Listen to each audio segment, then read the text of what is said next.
ইংল্যান্ডকে হারিয়ে ভারতীয় দল পৌঁছে গিয়েছে টি-20 বিশ্বকাপের ফাইনালে। অপরদিকে দক্ষিণ আফ্রিকাও আফগানিস্তানকে হারিয়ে উঠেছে ফাইনালে। দুই দলই এই টুর্নামেন্টে একটি ম্যাচও হারেনি। এখন ফাইনালে মুখোমুখি হবে ভারত বনাম দক্ষিণ আফ্রিকা। এরই মধ্যেই ট্রফি কোন দল জিতবে এই নিয়ে ভবিষ্যৎবাণী করলেন ভারতীয় প্রাক্তন ওপেনার বীরেন্দ্র সেহবাগ।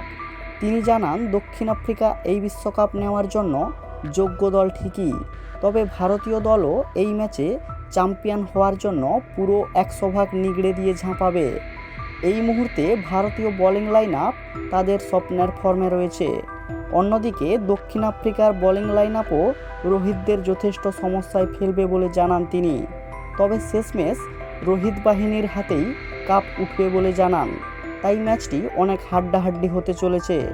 ফাইনাল ম্যাচটি অনুষ্ঠিত হবে 29শে জুন ভারতীয় সময় রাত্রি 8টা থেকে।